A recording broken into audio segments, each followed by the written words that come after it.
Hey, g'day folks. How you going? Today is the day. Sorry about the mess. I'm in the middle of cleaning up because look at that lovely lawn. I was going to do an unboxing of this. I was so happy to get it. 21-inch self-propelled electric start. I'm so excited, and yeah, it chews the grass awesome. 248cc motor, mulches, got a side chute. Oh, I'm just really happy with it. I did a bit yesterday, a couple of hours. Oh, how awesome. Anyway, that's enough of that. You don't want to hear that. So this is what happened last week. So today I am going to try and pull that out. Just one little bit of engineering prowess. I thought, how can I make up a jig for my GoPro, or my mate's GoPro? Anyway, so I got this old head torch strap. The battery had carked itself on my head torch, so I decided this will be how I'm going to film this today. I thought that was wonderful. Anyway guys, I'll get back to you when I do start to film this. It's going to be interesting. We'll see if we can get this out, and then we'll see how we can like fair income.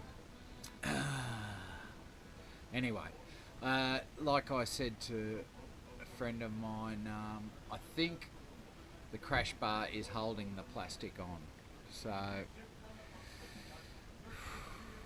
don't know.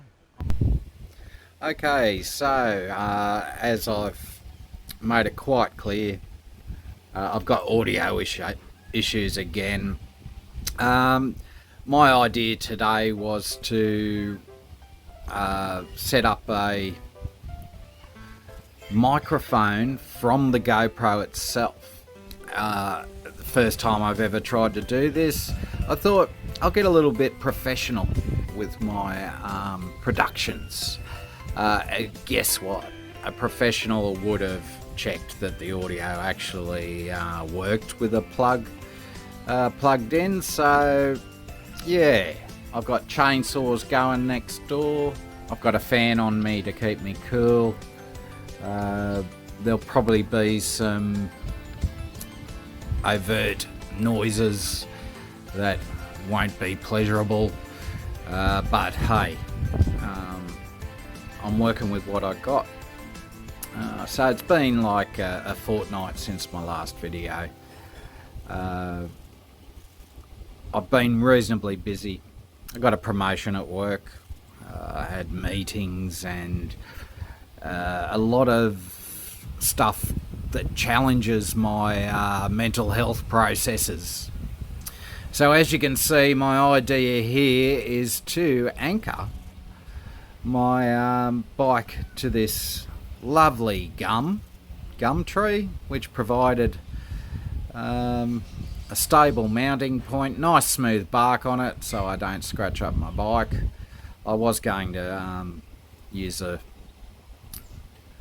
drop sheet or something between the bike and this. It was really hot today when I did this, and man, I just wasn't thinking clearly.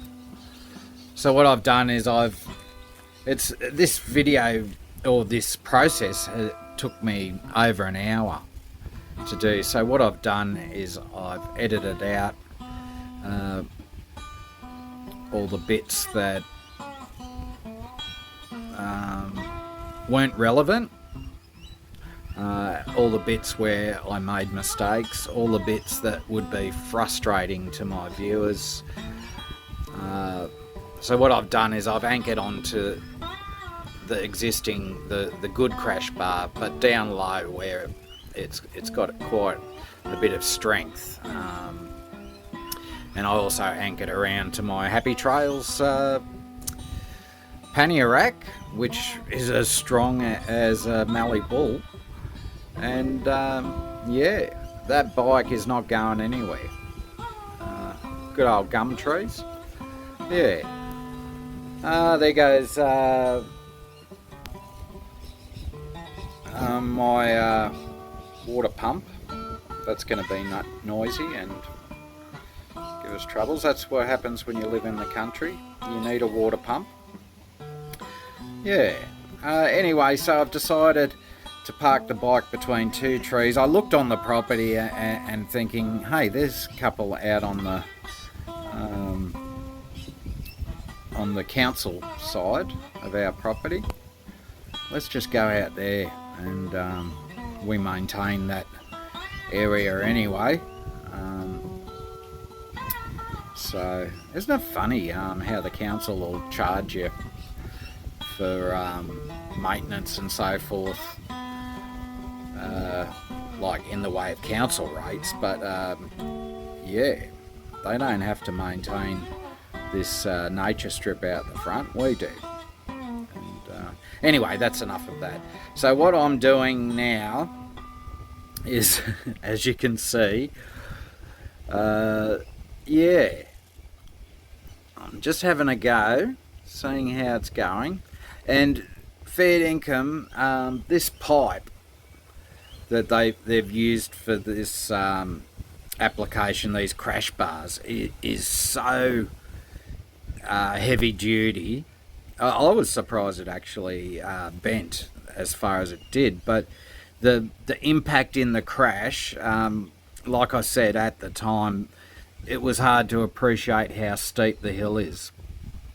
And I'm determined I'm going to make a video to actually show you how steep this hill is. My mate watched this video the other day and of the hill climb, and he sent back some good advice, but I want to take him out there, like he rides a Trumpy and a postie bike, so get him out there on this hill, stand at the bottom, and yeah, I'd like to see what he actually thinks of this hill when he gets out there. Anyway, if not, I'm going to take some video. You can see I'm pulling that bar out and I'm checking where it is, and you can see it's coming out not too bad.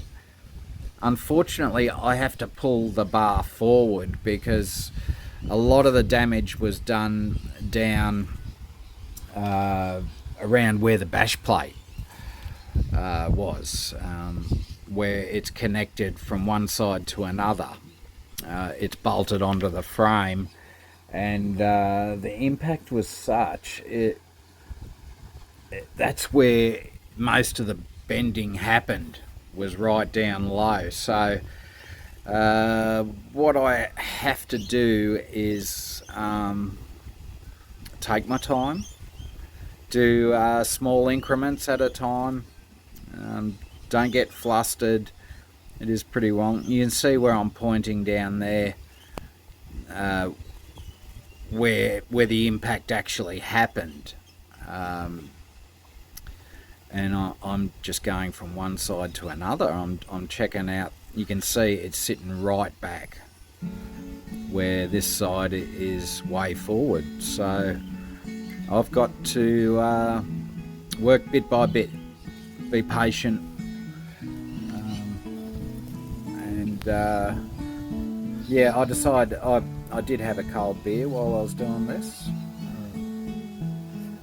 which helped on a hot day. Stayed hydrated. The actual head camera was giving me troubles. You can see the lead coming from the GoPro down into my pocket. I've got I bought the Purple Panda mic when I first decided to do vlogs, and it came with an attachment for a GoPro, so I decided, hey, let's do this. Let's do some quality audio. Unfortunately, it was quite frustrating. So Yeah, you can see I'm pointing down there where there's quite a bit of damage. All my plastics have been separated. It broke off those screws where it anchors that inner fairing to the outer fairing, which it's pretty well cosmetic. It doesn't even flap in the breeze when I'm riding, so that's how well the KLR is actually built. I'm very happy. But you can see with this side on the crash bar how far forward it is and how far out from the fairing it is. So I'm re-anchoring here, and you can see I'm just sliding under where it takes the weight, and I'm just going to make my life easier and hitch it off up the top. Even though I'm hitching it off up the top, it's not going to put any weight on there, and I just do an easy clove hitch to make my life easier. Yes, as you can see here, yeah, camera's stuffed up. What's going on? I absolutely can't tell you what I'm saying right now. I'm probably cursing. No, there was no cursing that went on with this actually. Yes, I tell a lie, there was, but yeah, lucky there's no audio. Anyway, so I'm hitting a different anchor point. You can see it's pulling it out. When I release that ratchet strap, it springs back a certain bit, but this is good. I can do it increment by increment, checking the angles, checking where I need to anchor that ratchet strap.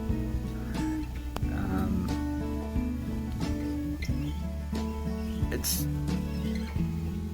probably I think the thought of doing this challenge was actually worse than doing it.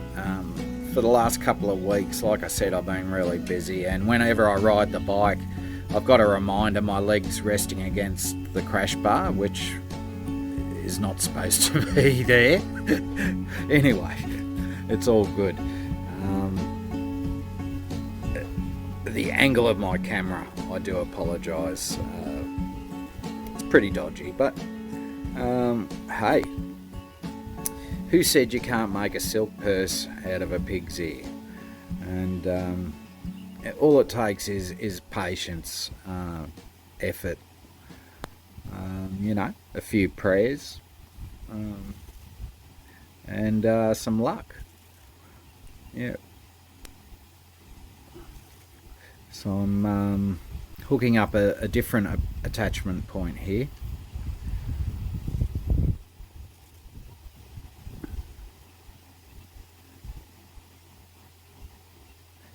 And slowly but surely I'm getting it out from the bike, and it is coming forward a bit. I've actually placed the bike on an angle which would facilitate the angle of the dangle, of course. Yes, and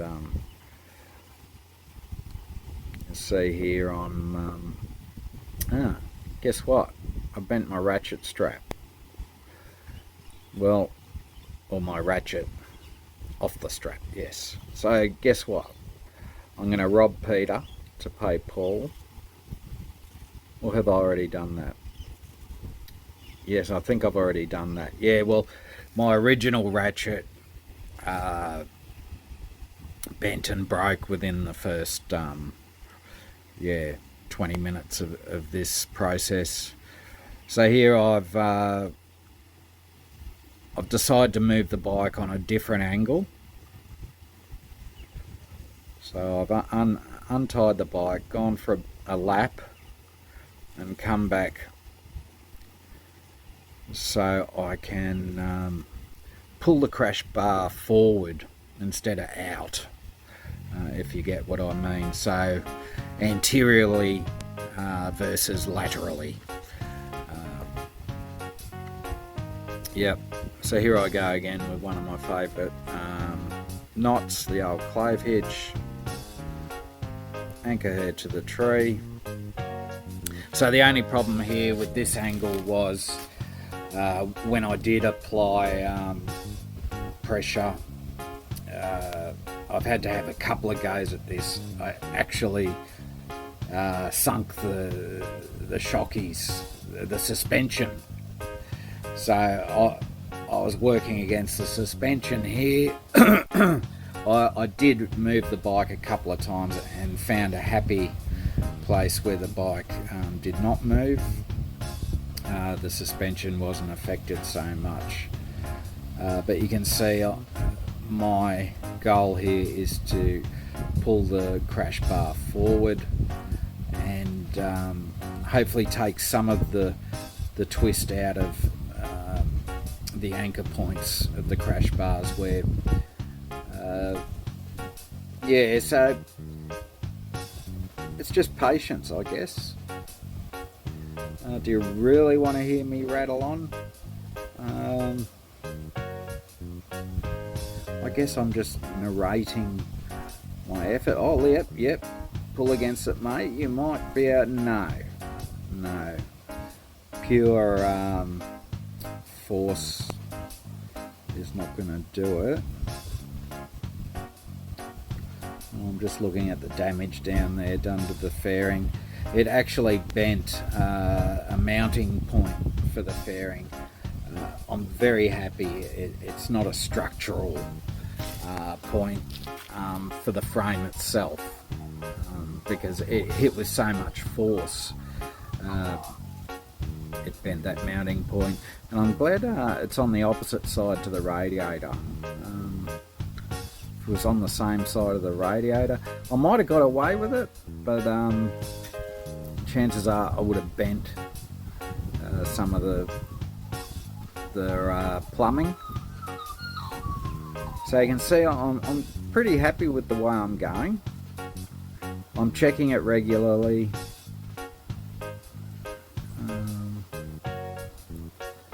And if you're getting bored with this production, you can always fast forward to the end. So what I'm doing is I'm lining it up with my eye just to see how it differs from the other side.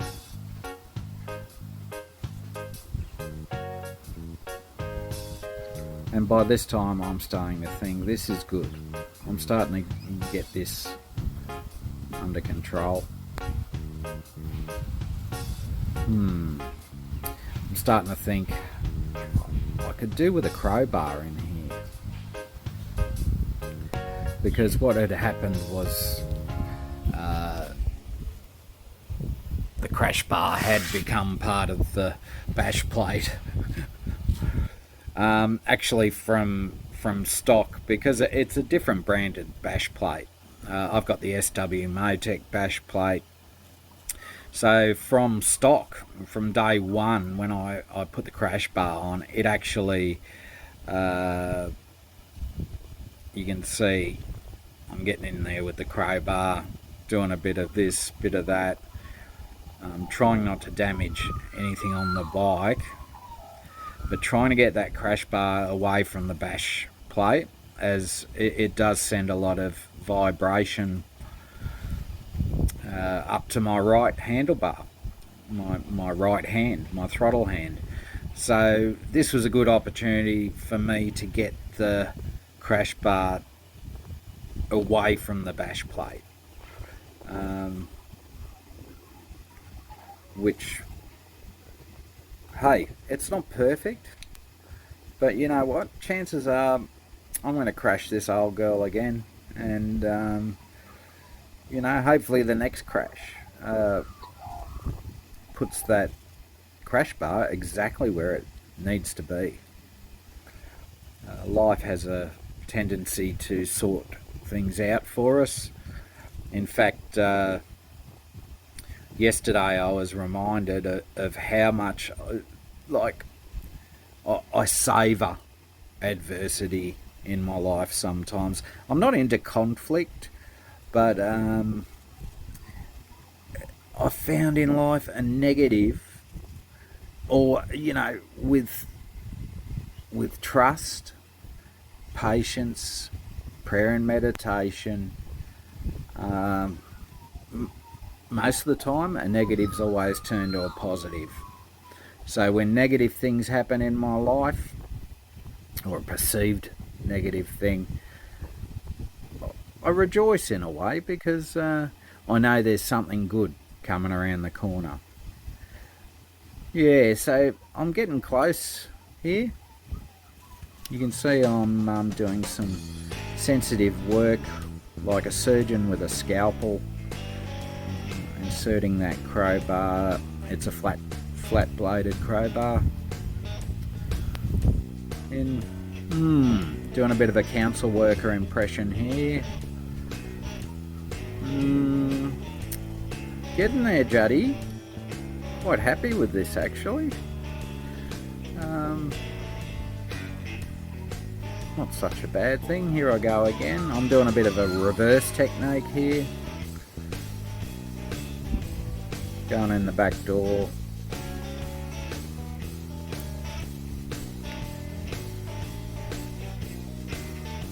Yeah. A little bit of a periscopic technique. Get down in there, Juddy. Yep, you can do it. And this is where I was just trying to get that crash bar off the bash plate the way it should be. Taking care of that water pump. There's a water pump right there, so I was taking great care, just doing little bit by bit. Well, I got this camera balancing on my head, kept falling off. I did edit all that out because you don't want to see that. It was quite embarrassing. I think you just about got it there, Juddy. Looks good. Now for a nice cold beer. By now my beer was warm. It was flat. And I wasn't very happy with that fact that my beer was warm and flat. So it was time to disengage, which I do so gracefully. Love this bike, man. I just love this bike. And what I'm doing here is I'm saying thank God it wasn't a $20,000 Tenere or a Aprilia Touareg. They're bikes I would love to have in my stable, but fair income. I'm quite excited by that new Cove 450 that's coming out. Actually, I'm thinking, man, I reckon I could throw my leg over one of them and use the KLR as a commuter and get off bushel. Of course, I love getting off the road. I'm not a big fan of the road.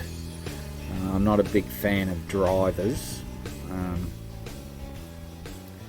because common sense is not so common these days. Why did I leave this in? Oh yeah, to show you that when you loop it through that steel shackle, it's going to get in that little camel toe there. Yeah, I'm happy. Very happy with my work. Packing up. Probably didn't need to leave this in the video. But right here I'm showing you how easy it is to untie a clove hitch. Just whenever you're doing anything like this, don't put knots in like a reef knot. It just adds to frustration and you don't really need it unless you're going to be unless there's going to be vibration, of course, or a lot of movement. All you really need is a clove hitch, and it's basically pull the loop and she's undone. Okay, let's extract my bike from the tree, which became intimately entwined. A little bit of dirt on the seat. Yep, straighten her up. No worries at all. Little look here, you can see, not bad. Whose ugly mug's that? It's me. Yep, so nearly brand new there, Juddy. It is sitting out a little bit more than the stock side. Well, it's pretty close. But I'm sure a crash or two will straighten that up. And yeah, I'm showing you that I've actually got a little bit of a gap there. Anyway, thank you for watching. If you like what I'm doing, like and subscribe.